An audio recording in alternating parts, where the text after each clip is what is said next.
you have seen anything I have ever done before, you know that I'm really adverse to using a tape measure or a ruler. I avoid it whenever I can.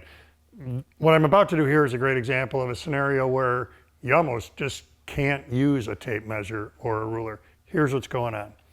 This cabinet, when it grows up, is going to have a tambour door inside it and a vertical divider. There's a groove here on the bottom. There's a mirror image set of grooves up there on the top. In order to make the tambour door and make the divider, I need to know exactly how far it is from groove to groove. Now this one, yes, I could probably put the end of a ruler there. I could measure to there. I could end up with a fractional dimension. On this one, let's assume that dado's not there. On this one, it's harder because the whole thing is internal. Here's the way I did this. Instead of trying to measure at all, I'm measuring with these fancy devices.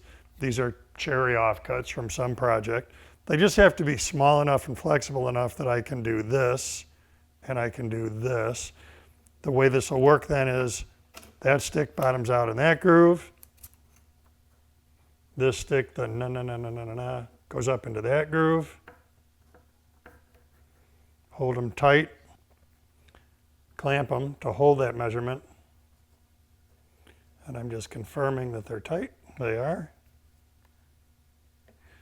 Now with it being thin, what's nice is I can just walk it out or flex it out.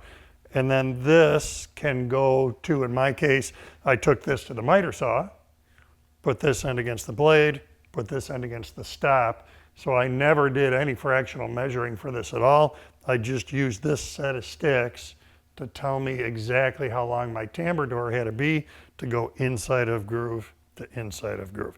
So that's a much simpler way to extract those measurements than trying to mess around with a ruler.